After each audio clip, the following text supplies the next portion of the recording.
கிறிஸ்துவுக்குள் அன்பான சகோதர சகோதரி, உங்களுக்கு இயேசு கிறிஸ்துவ நாமத்தில் வாழ்த்துக்கள் தெரிவித்துக் கொள்வது. இந்த நாளுடைய தேவனுடைய செய்திக்காக தெரிந்து கொள்ளப்பட்ட வேதவசனம் யாக்கோபின் புஸ்தகம் 2ஆம் அதிகாரம் 23ஆம் வசனத்துல நம்ம வாசிக்கலாம். அப்படியே ஆபிரகாம் தேவனை விசுவாசித்தான், அது அவனுக்கு நீதியாக எண்ணப்பட்டது என்கிற வேத வாக்கியங்கள் நிறைவேறவே அவன் தேவனுடைய சிநேகிதனாக எண்ணப்பட்டான். இந்த மேல் வாசனங்களை நம்ம பல தடவை பார்த்துருக்குறோம், பல தடவை படிச்சிருக்கிறோம். எனக்கு அந்த கடைசி பகுதியை தான் எனக்கு ரொம்ப காலையில் இந்த வார்த்தைகளை நான் பார்க்குற போது எனக்கு ஒரு தேவன் எந்த அளவுக்கு நம்முடைய தேவன் எப்படி இருக்கிறான், அவன் தேவனுடைய சிநேகிதனாக எண்ணப்பட்டான். இப்போ பார்த்தீங்கன்னாக்கா சில பேர் கடவுள்கிட்ட இன்னைக்கு உலக பிரகாரமாக பார்க்குற போது அச்சுறுத்துதான சில விக்கிரகங்களை நம்ம பார்க்குறோம், அச்சுறுத்துதான சில காரியங்களை பார்க்குறோம். சில பேர் அது கிட்ட கூட போகிறதே கிடையாது. ஆனால் நம்ம தேவன் என்னவா இருக்கிறாராம், அவர் நமக்கு ஒரு சிநேகிதனாக இருக்கிறார். இன்னைக்கு பல விதமான சிநேகிதங்கள் நமக்கு உலகத்தில் உண்டு. உடன்பெற சகோதரர்கள் ஒரு சிநேகிதர்கள் தான். உலகத்தில் அநேக ஃப்ரெண்ட்ஷிப்காக பல பேர் உயிர் விடுகிறத நம்ம பார்க்குறோம். இந்த சிநேகம் என்று சொல்லுகிற போது அது சில பேருக்கு வெறித்தனமாக சிநேகங்கள் உண்டு. சில சிநேகம் என்று அது நல்ல கர்த்தருடைய அன்பாக இருக்கு. ஆனா இங்க ஒரு மனுஷனுக்கு கர்த்தர் சொல்றார், நான் இந்த பூமியில என்ன செய்தாலும் உமக்கு தெரியாம நான் என்ன பண்ண மாட்டேன், ஒன்றுமே செய்ய மாட்டேன் என்று சொல்லி ஆதியாம் புஸ்தகத்துல நம்ம பார்க்கிறோம். இன்னைக்கு பாத்தீங்கன்னாக்கா நாம பல காரியங்கள் இந்த பூமியில செய்கிறோம், நம்ம யாருக்குமே சொல்றது கிடையாது. ஆனா தேவன் ஆபிரகாமுக்கு ஒரு கட்டளை கொடுத்தார், நீ என்னுடைய சிநேகிதன் என்றார். அப்போ இங்க அதுதான் யாக்கோபு தன்னுடைய இயேசு கிறிஸ்துடைய சகோதரனாகிய யாக்கோபு அவன் அந்த வார்த்தையை எழுதுகிற போது அவன் தேவனுடைய சிநேகிதனாக எண்ணப்பட்டான் என்று சொல்லப்பட்டிருக்கிறது. அப்போ ஒரு ரிலேஷன்ஷிப் நமக்கு எவ்வளோ உலகத்துல ரிலேஷன்ஷிப் இருக்கும், எவ்வளோ விதமான நண்பர்கள் இருப்பாங்க, எல்லா காரியங்களும் இருக்கும். ஆனா அந்த நண்பர்கள் எவ்வளவு நாள் நம்ம கூட நீடிப்பாங்க, எவ்வளவு காலம் இருக்க மாட்டாங்கன்னு நமக்கு தெரியாது. ஆனா நம்முடைய தேவன் என்னவா இருக்கிறாரா, நமக்கு அவர் சிநேகிதனா இருக்கிறார். அதனாலதான் ஒரு சிநேகிதனுக்கு கர்த்தர் சொல்றாரு, எனக்காக நான் உன்னை தெரிந்து கொள்ளப்பட்டேன். அப்போ அந்த வார்த்தை விவரிக்கிறது தான் அது முக்கியமான சொல்லப்பட்டிருக்கிறது. அப்படியே ஆபிரகாம் தேவனை என்ன பண்ணானா, விசுவாசித்தான்.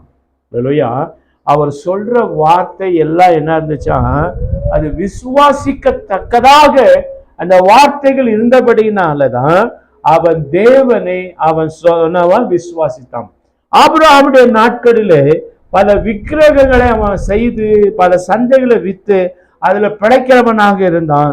அவனுக்கு அதுல என்ன கிடையாது, விசுவாசம் கிடையாது, ஒரு தொழிலாக செய்தான். ஆனா இவன் அறியாத ஒரு தேவனை அவன் தெரிந்து கொள்ளப்பட்டதனாலே இவன் தேடியும் அவனுக்கு தென்படாத இருக்குதான் ஒரு தேவன் அவனுடைய கூக்குரலை கேட்டு அவனோடு கர்த்தர் பேசுகிற போது கர்த்தர் பேசுகிறதான எல்லா வார்த்தைகள் அவன் என்ன இருந்துச்சான், விசுவாசிக்கத்தக்கதாக அவன் உணரப்பட்டவனாக காணப்பட்டான். அப்ப அதுதான் சொல்லப்பட்டிருக்கிறது. அப்படியே ஆபிரகாம் தேவனை என்ன பண்ணுவானா, விசுவாசித்தான், அது அவனுக்கு என்னவா இருந்ததா, நீதியாக எண்ணப்பட்டது. அப்ப நீதி என்று சொல்லப்படுகிற ஒரு பதத்துக்கு பார்க்கிற போது தேவன் அவனை ஒரு மனுஷனை நேசிக்கிற போது அந்த நேசிப்புல ஒரு நீதி இருக்க வேண்டும். இன்னைக்கு பார்க்கிற போது அநேகர் நேசிக்கிறாங்க, அரசியல்வாதி நான் உன்னை நேசிக்கிறேன், அரசியல்வாதி நான் உனக்கு இதை செய்யற எல்லாவற்றையும். நாம் ஆட்சிக்கு வந்த பிற்பாடு தனக்கு ஓட்டு போட்ட மனுஷர்களை என்ன பண்றதுல அவன் மறந்து போகிறான். ஆனா கர்த்தர் பேசுதான ஒவ்வொரு வார்த்தைகளும் நீங்க ஆதியாகமம் புஸ்தகம் 12ஆம் அதிகாரத்துல 1-4 வசனம் வரைக்கும் வாசிக்கிற போது, நான் உன்னை பெரிய ஜாதியாக்குவேன், நான் உன்னை பெரிய மனுஷனாக்குவேன், உன் பேரை நான் பெருமைப்படுத்துவேன், எல்லாவற்றையும் சொல்லுகிற போது அவனுக்கு என்ன இருந்துச்சு, அதெல்லாம் நீதியா எண்ணப்பட்டது. அது நீதியாய் எண்ணப்பட்டதுனாலே அவன் தேவனை என்ன பண்ணனா, அவன் முழுசுதாக விசுவாசி. அதோடு கூட எண்ணப்பட்டது என்கிற வேத வாக்கியங்கள் நிறைவேறியிற்று. அல்லேலூயா. பாத்தீங்கன்னா ஆதாமுடைய நாட்கள் முதல் கொண்டு யாக்கோபு இந்த வசனத்தை அவன் எழுதுகிற போது அது வரைக்கும் வேதாமத்துல என்னென்ன சொல்லப்பட்டதோ, இயேசு கிறிஸ்து வருவார், ஆபிரகாம் இப்படியா இருப்பான், யாக்கோபு இப்படி இருப்பான், மோசே இப்படியாக நடக்கும், எகிப்திலிருந்து இப்படியா காரியங்கள் எல்லாவற்றையும் நடக்கும் என்று சொல்லி வேத வாக்கியங்கள் எல்லாவற்றையும் எழுதின பிற்பாடு அது எல்லாவற்றையும் நிறைவேற்றினார். யார் நிறைவேற்றினாரா? இயேசு கிறிஸ்து தான் சிலுவையில சுமக்கிறதுக்கு முன்பாகவே அது எல்லாவற்றையும் நிறைவேற்றப்படும். கர்த்தர் சொன்னார், உங்கள் பாவங்களை போக்கும்படியாக ஒரு தெய்வ மனுஷன் உங்களுக்காக பிறப்பார். அவர் சிலுவையில சுமந்து ரத்த உங்களோட பாவத்திற்காக அவர் என்ன பண்ணுவாரா? அவர் உங்களுக்காக பாருங்க, அந்த வசனங்கள் எல்லாவற்றையும் நிறைவேறும். அதோட கூட இயேசு கிறிஸ்து நான் 3ஆம் நாள் உயிர் தெழுந்து நான் உங்கள் மத்தியில சதா காலம் இருப்பேன் என்று சொல்லி எல்லாவற்றையும் முடிச்சு பவுலுடைய நாட்கள் எல்லாவற்றையும் நிறைவேறின பிற்பாடுதான் இந்த வார்த்தையை யாக்கோபு எழுதுகிறத நம்ம பார்க்கிறோம். பாருங்க, அவன் சொல்றான், எண்ணப்பட்டது என்கிறதான வேத வாக்கியங்கள் நிறைவேறின. அப்போ நம்முடைய நாட்களிலே இன்னைக்கு வேதாமத்துல ரெவலேஷன் சொல்லப்படுகிறதான விசேஷதான சில புத்தகங்கள், சுவிசேஷ புத்தகங்கள் உண்டு. கடைசி நாட்களே என்ன பண்றா? 2ஆவது வருகை குறித்து, ரகசிய வருகை குறித்து கர்த்தர் என்ன பண்ண வெளிப்படுத்துறதான விசேஷ புத்தகத்துல அவர் சொன்னதான எல்லா காரியங்களும் இந்த நாட்களிலே எங்க பார்த்தாலும் நிறைவேறி கொண்டிருக்கிற. பஞ்சங்கள் அதிகரித்து கொண்டிருக்கிறது. எங்க பார்த்தாலும் பூகம்பம் இன்னைக்கு என்ன இருக்கிறது வந்து கொண்டிருக்கிறது. அதோடு கூட பஞ்சாதம், எங்க பார்த்தாலும் மழைகள், என்ன இயற்கைக்கு விரோதமான காரியம், இது எல்லாவற்றையும் வேத வசனங்கள் சொல்லப்பட்டது இந்த நாட்களில் நிறைவேறி கொண்டிருக்கிறது. அப்போ அதை கடைசியில் அவர் முடிக்கிற போது அவர் சொல்றார், அவன் தேவனுக்கு என்னவா இருந்தானா? சிநேகிதனா எண்ணப்பட்டான். அல்லேலூயா. நம்ம நினைக்கிறோம் உலகத்துல எவ்வளோ சிநேகிதர்கள் உண்டு. சில பேர் சொல்லுவாங்க, நாங்க சைல்டுஹுட்ல இருந்து நாங்க நல்ல நண்பர்களா இருக்கிறோம். இன்னும் சில பேர் சொல்லுவாங்க, நான் சின்ன வயசுல இருந்து நாங்க பழகி கொண்டிருக்கிறோம், இது வரைக்கும் எங்களுக்கு 50 வயசு ஆகி கொண்டிருக்கிறோம், அப்படி இருக்கிறோம். ஆனா நமக்கு ஒரு சிநேகிதனா இருக்கிறார். அவர் என்னவா இருக்கிறாரா? தன் ஜீவனை நமக்காக கொடுக்கிறதான ஒரு சிநேகிதனா இருக்கிறார். அப்போ அந்த ஜீவன் எப்படிப்பட்டது பார்த்தீங்கன்னாக்கா, அவர் நமக்குள்ள அவர் இருக்கிறவராக. இப்ப பாருங்க, ஒரு வசனத்தை இன்னொரு வசனத்தை நீங்க வாசிக்கலாம். 2 நாளாகமம் புஸ்தகம் 20ஆம் அதிகாரம் 7ஆம் வசனத்துல வாசிக்கிற போது, எங்கள் தேவனாகிய நீர் உம்முடைய ஜனமாகிய இஸ்ரவேலுக்கு முன்பாக இந்த தேசத்தை குடிகளை துருத்தி விட்டு இதையே உம்முடைய சிநேகிதான ஆபிரகாமுடைய சந்ததிக்கு என்றென்றைக்கும் கொடுப்பேன் என்று சொன்னீரே. அப்ப பாருங்க, ஆண்டவர் இங்கே 2 நாளாகம புஸ்தகத்துல, அந்த 2 நாளாம் புஸ்தகம் 1 நாளாம் புஸ்தகத்துல பார்க்கிற போது ராஜாக்களுக்காக தனியாக எழுதப்பட்டதான 1 நாளாம் புஸ்தகம் சொல்லப்படுகிறது. 2ஆம் நாளாம் புஸ்தகத்துல வாசிக்கிற போது இஸ்ரவேல் ஜனங்களுக்கு கர்த்தர் என்னென்ன வாக்குத்தத்தங்கள் பண்ணப்பட்டதோ அது எல்லாவற்றையும் நிறைவேற்றினார் என்று சொல்லி இந்த 2 புத்தகத்திலையும் நமக்கு வித்தியாசமான காரியங்கள். ஆனா இந்த 7ஆம் வசனத்துல வாசிக்கிற போது, எங்கள் தேவனாகிய நீர் உம்முடைய ஜனமாகிய, யார் அவருடைய ஜனங்கள்? அதுதான் கர்த்தர் இஸ்ரவேலாகிய ஆபிரகாமுடைய தகப்பனாகிய ஆபிரகாமை தெரிந்து கொள்ளப்பட்டது. கர்த்தர் அவனுக்கு ஒரு வாக்குத்தத்தத்தை கொடுத்தார். ஆபிரகாம் என்ன கொடுத்தாரு? இதோ இந்த கானான் தேசத்தை உன் சந்ததிக்கு நான் என்ன பண்ணுவேன், தருவேன் என்று சொல்லி ஆபிரகாமுக்கு கர்த்தர் ஒரு வாக்குத்தத்தம் பண்ணினார்.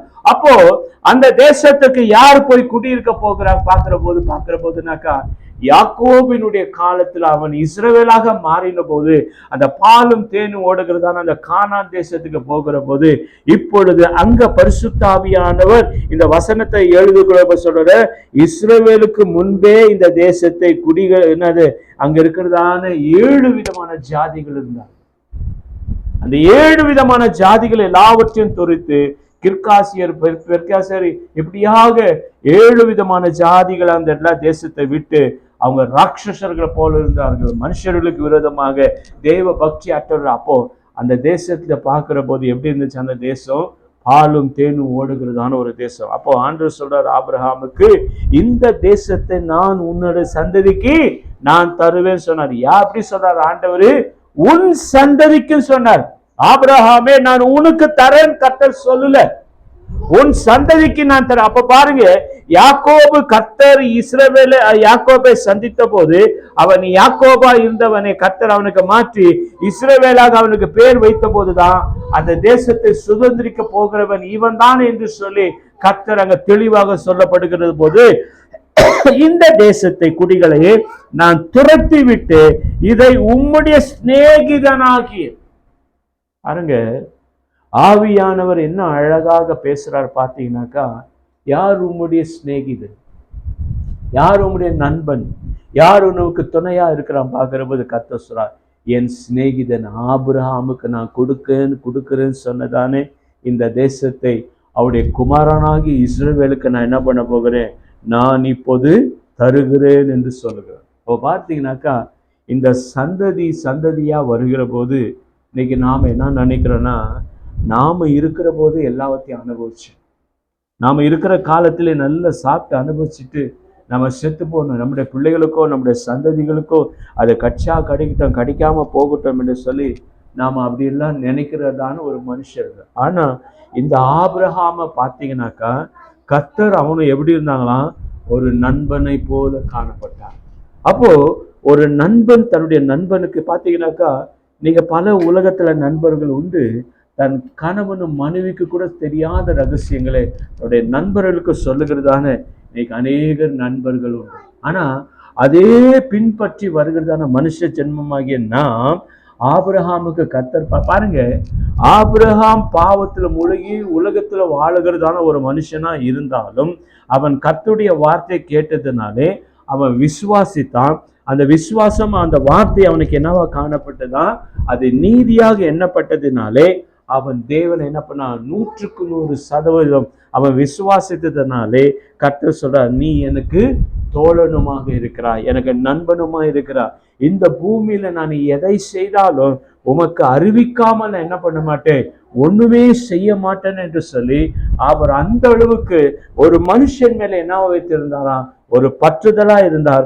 அதோடு கூட தன்னுடைய சொந்த நண்பனாகவே கர்த்தர் அவனை ஆசீர்வதிக்கிறதை நம்ம பார்க்கிறோம். அதே நேரத்தில் நீங்க வாசிக்கிற போது ஏசாயா தீர்க்கதரிசி 41 அதிகாரம் 8 வசனத்தை வாசிக்கிற போது, என் தாசனாகிய இஸ்ரவேலே. அல்லேலூயா. இன்னைக்கு தாசன் என்று சொல்லுகிற போது நண்பனோடு ஒரு பெரிய சொற்கள், என் தாசன், அவன் எனக்கு அடிமையா இருக்கிறான். அதுதான் என் தாசன் சொல்லுகிற போது அவன் நான் சொல்றதெல்லாம் செய்யறான், நான் எங்க போக வேண்டாம் அங்க போக மாட்டேன்றான், நான் எதை செய்ய வேண்டும் என்று சொன்ன அவன் செய்கிறான். அப்ப பாருங்க அந்த வார்த்தை எவ்வளவு அழகா இருக்குது. நீங்க பாத்தீங்கன்னாக்கா, என் தாசனாகிய இஸ்ரவேலே நான் தெரிந்து கொண்டேன். கர்த்தர் யாரை தெரிந்து கொண்டாரு? யாக்கோபாகிய இஸ்ரவேலே அவனை தெரிந்து கொள்ளவில்லை. அவருடைய தாத்தாவாகிய யாக்கோபே, யார், ஆபிரகாமே அவர் தேவன் தெரிந்து கொண்டார். அப்ப தெரிந்து கொண்டதான நண்பனுடைய மகன் பேரனாகிய இஸ்ரவேலே யாக்கோபா அங்க சொல்லப்பட்ட, நான் தெரிந்து கொண்ட யாக்கோபவே என் சிநேகிதனான ஆபிரகாமே சந்ததி என்றார். என்னதுங்க, நம்ம கூட ஒரு ஊர்ல நம்ம சில இடத்துல இருக்கிறோம்.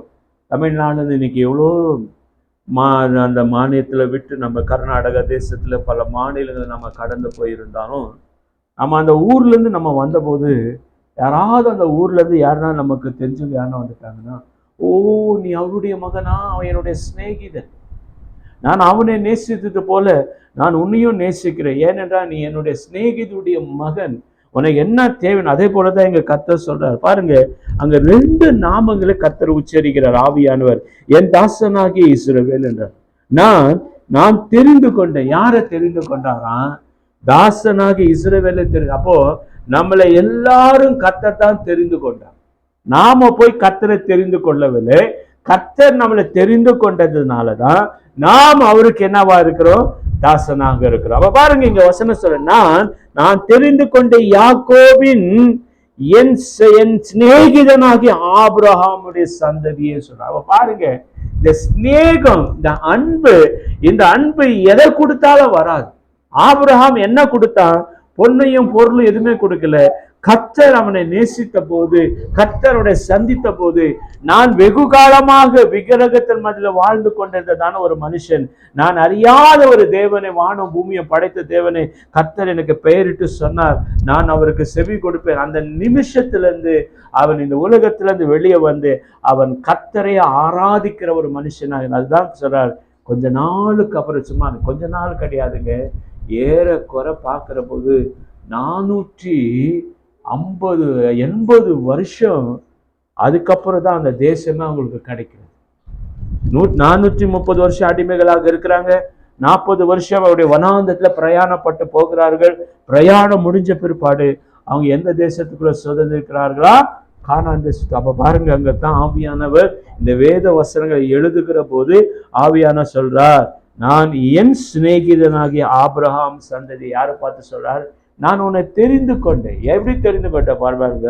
இன்னொரு வசனத்தை கூட வாசிக்கிற போது, ரோமருக்கு எழுதின புஸ்தகம் 4ஆம் அதிகாரம் 3ஆம் வசனத்துல வாசிக்கிற போது, வேத வாக்கியங்கள் என்ன சொல்லுகிறதோ, அல்லேலூயா.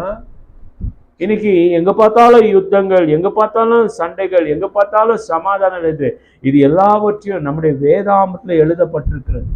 இந்தந்த காலகட்டத்தில் இப்படி நடக்கும், இந்த காலத்துல இப்படி யுத்தங்கள் நடக்கும், இப்படியாக ஒவ்வொரு தேசத்துக்கு தேச விரோதமாக நடக்கும். இன்னைக்கு பார்த்தீங்கன்னாக்கா அமெரிக்கா, இஸ்ரேல், என்னதுங்க, ஈராக், இப்படியாக பலவிதமான பிரச்சனைகளை கடந்த 3 மாதமாக நடந்து கொண்டிருக்கிறது. இது எல்லாவற்றையும் இன்னைக்கு என்னது, ஏதோ அவங்க நினைச்சுக்கிறாங்க, ஏதோ திடீர்னு இந்த யுத்தம்லாம் நடக்குது. கிடையவே கிடையாது. அவர் சொல்றார், கடைசி நாட்களிலே மத்தேயு 24ஆம் அதிகாரத்துல வாசிக்கிற போது அங்க சொல்லப்பட்ட யுத்தங்களும் பூகம்பங்களும் எல்லாவற்றையும் நீங்க பார்ப்பீங்க. இதுக்கு அப்பொழுது கடைசி காலம் ஆரம்பித்து விட்டது என்று நீங்க தெரிந்துக்கலாம். ஆனால் முடிவு வராது, அது சீக்கிரம் வராது. அவர் சொன்னதான வார்த்தைகளை இன்னைக்கு அங்க பாருங்க சொல்லப்பட்டிருக்கிறது. வேத வாக்கியங்கள் என்ன சொல்லுகிறதோ, ஆபிரகாம் தேவனை விசுவாசித்தான், அது அவனுக்கு நீதியாக எண்ணப்பட்டது என்று சொல்லுகிறது. அவன் அன்னைக்கு விசுவாசித்து, அதனாலதான் இன்னைக்கு கிறிஸ்தவர்களை நம்மளை பார்த்து சொல்லுது, இவங்க விசுவாசிங்க. ஏன் தெரியுமா? கர்த்தருடைய வசனத்தை சொல்லுகிறதானே, அதுல எந்த விதமும் சந்தேகம் இல்லாதபடிக்கு ஆண்டவரே நீர் கட்டாயம் அப்படியே செய்வீர் என்று சொல்லி அவன் விசுவாசிக்கிறதுனாலதான் அவனுக்கு விசுவாசம் என்று சொல்லப்பட்டிருக்குது. பார்த்தீங்கன்னாக்கா கர்த்தர் அவனை எப்படி அழைக்கப்பட்டாராம்? பேர் சொல்லி அழைத்தான். சாமானியமா சொல்லல, நான் உன்னை பெயர் சொல்லி என்ன பண்ணேன், அழைத்திருக்கிறேன் என்று சொல்லி அவர் சொல்லப்பட்ட. பார்த்தீங்கன்னா ஆதியாம் புஸ்தகம் 6ஆம் அதிகாரத்துல வாசிக்கிற போது, அவன் கர்த்தரை விசுவாசித்தான், அது என்னது, அவனுக்கு நீதியாக எண்ணப்பட்டது. அப்ப பாருங்க, அது அவனுக்கு நீதியாக எண்ணப்பட்டது. அப்பனா ஒரு தேவனுக்கிட்ட இருந்து நமக்கு என்னென்ன நன்மைகள் வருகிறது, ஒரு தேவன் நம்ம எப்படியெல்லாம் ஆசீர்வதிப்பார்கள் என்று சொல்லி அவனை குறித்து கர்த்தர் தெளிவாக எண்ணப்பட்டு. பார்த்தீங்கன்னாக்கா ஆபிரகாம் வாசிக்கிற போது அவனை குறித்து 43ஆம் அதிகாரத்துல நான் நினைக்கிறேன், அவனை கர்த்தர் என்ன சொல்றார்? நான் உன்னை பெயர் சொல்லி அழைத்திருக்கிறேன். அப்போ இன்னைக்கு அநேக விக்கிரகத்தை ஆராதிக்கிறதான ஒரு தேசத்தை நாம் இருக்கிறோம். சில விக்கிரகங்களுடைய பெயர் நம்முடைய வாயில நுழைய முடியாதபடிக்கு அப்படியாக காணப்படுகிறது. ஆனா எந்த ஒரு விக்கிரகம் நம்மளை பேர் சொல்லி அழைத்ததே கிடையாது. ஆனா நம்முடைய பெயர் கர்த்தர் எப்படி அழைத்திருக்கிறாரா? பெயர் சொல்லி அழைத்திருக்கிறார். என்னுடைய சகோதரனே, இந்த பேரு சொல்லி நம்மளுக்கு பார்த்தீங்கன்னாக்கா கர்த்தர் நம்மளை எப்போ தெரிந்து கொண்டாரா? உலகமே உருவாகவே கிடையாது. உன் தாயின் கர்ப்பத்துல என்ன பிறக்க போகுதுன்னு தெரியாது. உலக தோற்றத்துக்கு முன், அதாவது இந்த உலகம் உருவாகி இப்பொழுது 6000 வருஷம் ஆகுது. அப்ப இந்த 6000 வருஷத்துக்கு முன்பாகவே கர்த்தர் நம்மளை என்ன பண்ணினாராம்? நம்மளை தெரிந்து கொண்டார். இந்த 2026 வருஷத்துல இந்த மகன் ரட்சிக்கப்பட வேணும், அவன் சபைக்கு வரணும், அவன் என்னை ஆராதிக்க வேண்டும், அவன் எனக்கு ஊழியத்தை செய்ய வேண்டும், அவன் சந்ததி எப்படியாக ஆசீர்வதிப்பேன் என்று சொல்லி அவனை என்ன பண்ணாரா? எப்போ தெரிந்து கொண்டாரா? அப்பவே தெரிந்து கொண்டார். 6000 வருஷம். அப்போ அந்த 2026 வருஷம் வருகிற வரைக்கும் அந்த காலம் வந்த போது அவன் ஆட்டோமேட்டிக்கா எங்க வருவானா? கர்த்தரிடத்துல வருவான். அப்ப பாத்தீங்கன்னாக்கா யோவான்ல வாசிக்கிற, நீங்கள் என்னை தெரிந்து கொள்ளவில்லை, நான் உங்களை தெரிந்து கொண்டேன். அல்லது ஏன் தெரிந்து கொண்டாரா? அவரு நமக்கு சிநேகிதனா இருக்க முடியாது, நம்மளை தெரிந்து கொண்டார். அப்ப ஏன் எப்படின்னாக்கா கர்த்தரை சிநேகிதனா? ஏன்னா ஆபிரகாமுடைய சந்ததியாகிய நாம். அப்போ ஆபிரகாமுக்கு கர்த்தர் என்ன பண்ணாரு? என் சிநேகிதன் சொல்லுகிற போது அப்படி எல்லாம் கொள்ளு பேர் என்பது கொண்டு இந்த ஜெனரேஷன் வரைக்கும் நம்ம எல்லாரும் தேவனுக்கு என்னவா இருக்கிறோம்? சிநேகிதனா இருக்கு. அதனாலதான் இன்னைக்கு அநேகர் என்ன பண்றாங்க? இஸ் மை பெஸ்ட் ஃப்ரெண்டுன்னு யாரை சொல்றாங்க? இயேசுவை ஒருத்தரை தான் சொல்றாங்க. அவர் எனக்கு நல்ல நண்பன். அதோட கூட என்ன சொல்றாங்க, அவர் எனக்கு நல்ல மேய்ப்பனா இருக்கிறார். அப்ப பாத்தீங்கன்னாக்கா நல்ல மேய்ப்பன் தன் ஆடுகளுக்காக தன் ஜீவனையே கூட. அப்ப பாருங்க, அவர் என்னுடைய சிநேகிதனா இருக்கிறதுனாலதான் நான் சுமக்க வேண்டியதான பாவத்தை அவர் சுமந்து, நான் சிந்த வேண்டியதான ரத்தத்தை அவர் எனக்காக சிந்தி, அவர் என்ன பண்றார், என்னை இன்னும் நீதிமானாகவே வைத்திருக்கிறார். அப்போ என்ன ஒரு அழகான ஒரு சிநேகிதனா இருக்கிறார் பாத்தீங்கன்னாக்கா. கலாத்தியருக்கு எழுதின புஸ்தகம் 3ஆம் அதிகாரம் 6ஆம் வசனத்துல வாசிக்கிறது, அப்படியே ஆபிரகாம் தேவனை விசுவாசித்தான், அது அவனுக்கு நீதியாக எண்ணப்பட்டது. அப்ப என்னன்னாக்கா, நீங்க அவன் விசுவாசித்தான் சொல்லிட்டு ஆதியாகமம் சில புஸ்தகத்தை முடிச்சு அதை வெளிப்படுத்துற விசேஷம் வரைக்கும் நீங்க பாக்குற போது விசுவாசம் விசுவாசம் விசுவாசம். நீ எந்த அளவுக்கு தேவனை விசுவாசிக்கிறியோ அந்த அளவுக்கு கர்த்தர் உன்னை கர்த்தர் ஆசீர்வதிக்கிறவர் இருக்கிறார். நீ எந்த அளவுக்கு தேவனுடைய வார்த்தையே அது தேவனுடைய வார்த்தை என்று, உண்மையான தேவனுடைய வார்த்தை என்று நீ எண்ணுகிறியோ அந்த அளவுக்கு கர்த்தர் என்ன பண்றாரா ஆசீர்வாதம். அது மட்டும் கிடையாதுங்க, நம்ம நான் சில நேரத்தில் நானும் பொழுமினது உண்டு, எனக்கு யாருமே நண்பனே இல்லையே அப்படின்னு சொல்லி. ஆனால் கர்த்தர் எனக்கு என்னென்னவா இருக்கிறாரா, அவர் நண்பனாக இருக்கிறார். பார்த்தீங்கன்னாக்கா ஒரு பாடலை எனக்கு கர்த்தர் அந்த நாட்களில் எனக்கு கொடுத்தார். ஆனால் சில பாடல்கள் எழுதுகிற போது நான் பாட்டு எழுதிடுவேன், ஆனால் ஒரு 10-15 வருஷம் ஆன பிறகு தான் அது எந்த வேதத்திலேருந்து கர்த்தர் எனக்கு கொடுத்தார் அப்போ தான் எனக்கு பார்த்தீங்கன்னாக்கா, ஒரு நண்பனான இயேசுவை நான் உம்மை ஆராதிக்கிறேன், என் தகப்பனாகிய இயேசுவை. ஆனால் அன்னைக்கு நான் ஏதோ எழுதி முடிச்சிட்டேன், ஆனால் இன்னைக்கு அதை பார்க்குற போது நமக்கு என்னவா இருக்குதுங்க, அவர் எனக்கு நண்பனாக இருக்கிறார். அவர் எந்த நேரத்திலேயே நடக்கிற போது உட்காருகிற போது எனக்கு பேச முடியாதபடிக்கு யாராவது நண்பரை தேடணும் எனக்கு அவசியமே கிடையாது. ஏன் தெரியுமா, என் கூக்குரலை கேட்கிறவர்கள், என் சத்தத்தை கேட்கிறவர்களோ, என் வியாகுலத்தை கேட்கக்கூடியதானே எனக்கு மனைவியை காட்டிலும் கணவனை காட்டிலும் பிள்ளைகளை காட்டிலும் நல்ல ஒரு நண்பனாக எனக்கு யார் இருக்கிறாரா, இயேசு கிறிஸ்து. ஏன்னா அந்த நண்பன் என்னுடைய சந்ததிக்கு யார் மூலியமா கொடுக்கப்பட்டது, என் மூத்த தகப்பனாகிய ஆபிரகாமுக்கு கர்த்தர் சொன்னாரு, நான் உனக்கு என்னவா இருக்கிறேன், என் நண்பனா, நீ எனக்கு தோழனா இரு, நீ எனக்கு நண்பனா. இதை பாருங்க, அதுதான் இந்த 2ஆம் அதிகாரத்துல யாக்கோபு 2ஆம் அதிகாரத்துல 23ஆம் வசனத்துல வாசிக்கிற போது அந்த கடைசி பதத்தை எனக்கு இன்னைக்கு காலையில அழகாக கர்த்தர் எடுத்து சொன்னார். அப்படியே ஆபிரகாம் தேவனை விசுவாசித்தான், அது அவனுக்கு நீதியாக எண்ணப்பட்டது என்று வேத வாக்கியங்கள் நிறைவேறத்தக்க அவன் தேவனுடைய சிநேகிதனாக எண்ணப்பட்டான். அப்போ ஏதோ ஒரு விக்கிரகம் நீ இருக்குது, அதை பார்த்து நீ என் சிநேகிதன் அதுகிட்ட சொன்னாக்கா அது ஒண்ணுமே ஆன்சர் சொல்லலாம். ஏன்னா அது சிநேகிதனும் கிடையாது, ஒன்றும் கிடையாது. ஆனா இயேசுவை பார்த்து நீ என்னுடைய தகப்பன். அதனால சொல்றாங்க, நம்ம இன்னைக்கு அநேகர் ஏசப்பா அந்த உரிமையோடு நம்ம கூப்பிடுறோம். ஏன் தெரியுமா, அந்த அந்த சொல்லானது எங்கன்னு வந்ததுனாக்கா, அது ஆபிரகாமுக்கு தான் அந்த சொல்ல கர்த்தர் கொடுத்தான். அவன் சந்ததி வழியா வருகிறவர்.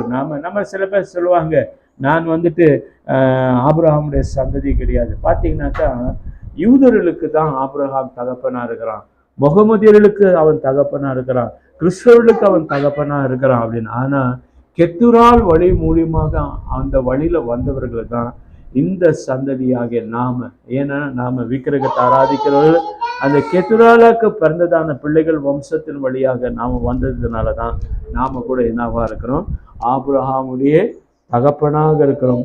ஆபிரகாம் தன் தேவனு கர்த்தர் சொன்னார், நீ என்னுடைய சிநேகிதனாய் எண்ணப்பட்டனது போல இன்னைக்கு கர்த்தராகிய இயேசு கிறிஸ்து கூட நமக்கு என்னவா இருக்கிறாரா, நமக்கு அவரு சிநேகிதனாக இருக்கிறார். அப்போ இந்த சிநேகிதன் நான் பார்க்கிற போது பார்த்தீங்கன்னாக்கா, சில நண்பர்களை நான் பார்க்கறது உண்டு. அவங்க என்ன பண்ணுவாங்களாம், சில நண்பர்கள் என்ன இருப்பாங்க, நல்லா குடிக்குவாங்க, ஒன்னா குடிக்குவாங்க, ஒன்னா பாவத்தை செய்வாங்க, ஒன்னா பாவத்துல முழுகுவாங்க. அது ஒரு விதமான சிநேகிதம். ஆனா இன்னும் கிறிஸ்தவர்களுக்குள்ள இருக்கிறதான சிநேகம் எப்படிப்பட்டது பார்த்தீங்கன்னாக்கா, 2 குடும்பத்துல இருக்கிற பிரச்சனைகள் கஷ்டங்கள் வந்தாக்கா 2 சகோதரர்கள் கூடி ஜெபிக்கிறது, அதை கர்த்தருடைய பிரசன்னத்துக்குள்ள அவங்க போகிற போது அது ஒரு விதமான நல்லது சகோதரத்துவமா காணப்படுகிறது. ஆனா இயேசு கிறிஸ்து எப்பொழுது சொல்றார், நான் உன்னை நேசிக்கிறேன்னு சொல்றார். இதை பார்த்தீங்கன்னாக்கா ஒரு வசனத்தை நம்ம வாசிக்கிற போது மல்கியா நான் நினைக்கிறேன், மல்கியா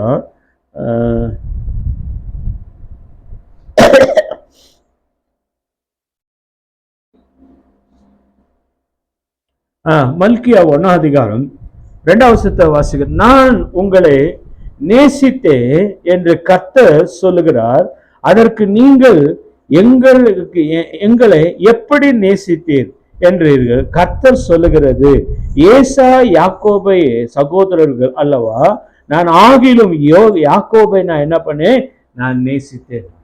அப்ப இவங்க 2 பேரு யாரா இருந்தாங்களா? யாக்கோபு ஏசாவும் ஒரு வயிற்றுல பொண்ணதான சகோதரர்கள். அப்போ யார்? ஏசா தேவனை நேசிக்காதபடிக்கு அவன் உலகத்தை நேசித்தான், விக்கிரகத்தை ஆராதிக்கிறோட நேசித்தான். அந்த விக்கிரகத்தை ஆராதிக்கிறவர்களோடு அவன் என்ன அந்யோன்யம் வைத்துக் கொண்டதுனால கர்த்தர் அவனை வெறுக்கிறார். அப்ப அவனை வெறுத்து தன் சகோதரனாக யாக்கோபே அவனை கர்த்தர் நேசிக்கிறார். ஏன் தெரியுமா? யாக்கோபே கர்த்தர் யாருக்கு ஒப்பாக கொண்டு வராரு பாத்தீங்கன்னாக்கா, ஆபிரகாமுக்கு ஒப்பாக கர்த்தர் கொண்டு வர. அதனாலதான் சொல்றான், ஆபிரகாமை பார்த்து கர்த்தர் சொல்றதை நீங்க பாக்குற போது, அவன் என்னுடைய சிநேகிதனுடைய என்னவா இருக்கிறான், அவன் என்னுடைய சிநேகிதனுடைய சந்ததியும் கர்த்தர் சொல்றான். இப்ப யாருக்கு கர்த்தர் அந்த சிநேகம், நான் சிநேகிப்பேன்னு சொல்லி கர்த்தர் உடன்படிக்கை பண்ணாராம்?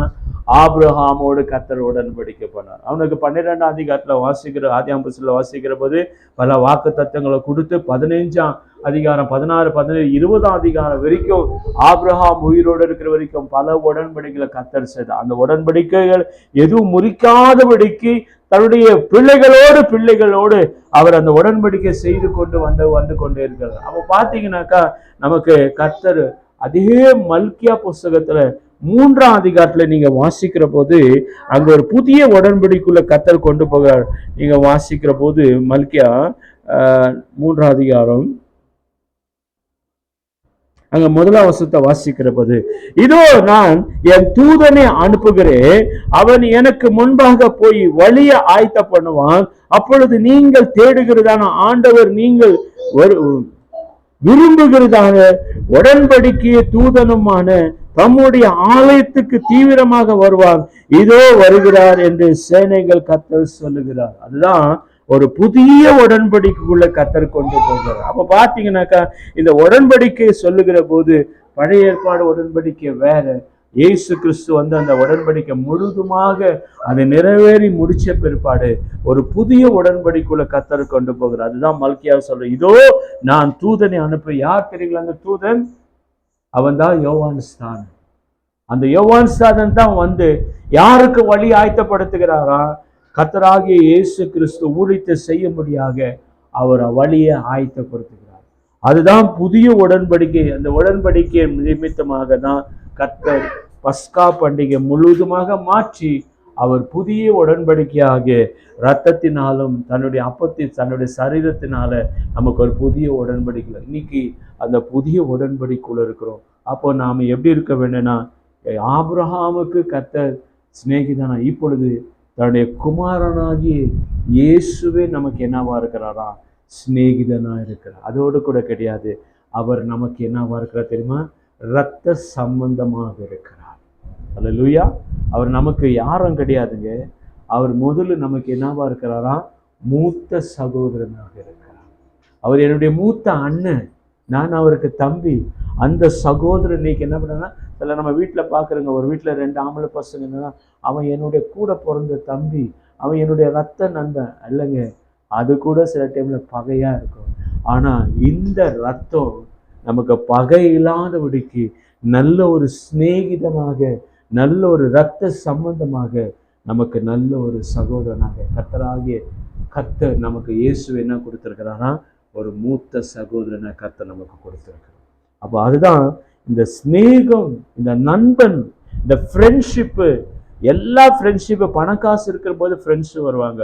ஆனா நமக்கு எதுவும் இல்லைன்னா கூட நமக்குள்ளே ஒரு நண்பன் வருகிறார்னா அதுதான் கர்த்தராகிய இயேசு கிறிஸ்து. நமக்கு அவர் மூத்த சகோதரனா இருந்து நம்மளை ஒவ்வொரு நாளும் வழி நடத்துகிறார். அப்பொழுது எனக்கு எந்த சகோதரனும் இல்லையே, எனக்கு எந்த சகோதரி இல்லையே, எனக்கு எந்த தகப்பனும் இல்லையே, தாயில நம்ம கலங்க தேவையே இல்லை. நமக்கு முதல்ல யாரா இருக்கிறாரா? மூத்த சகோதரன் இயேசு நம்மோட இருக்கிறார். எனக்கு தாயும் தகப்பனுமாக யார் இருக்கிறாருங்க? என்னுடைய ஆண்டவராகிய இயேசு கிறிஸ்து எனக்கு தாயும் தகப்பனுமா இருந்து இந்த உலகத்துல எனக்கு நல்ல ஒரு நண்பன் இருக்கிறார்னா அது இயேசு கிறிஸ்துவர் அல்லாமல் வேற நண்பன் வரலாறு நம்மளோட கூட இருக்கவே முடியாது. அந்த நண்பனுக்குள்ள நம்ம எப்பொழுது இருக்கிற போது கர்த்தர் நம்மளை ஒவ்வொரு நாளும் வழிநடத்தும். கர்த்தர் தாம் இந்த வசனங்களையே அவர் நம்மளை ஆசீர்வதிப்பாராக. அனுதினம் நம்முடைய சகோதரன் நம்ம பிரயாணம் பண்ணி போவோம். கர்த்தர் தாம் இந்த வசனங்களை ஆசீர்வதிப்பாராக. ஆமென்.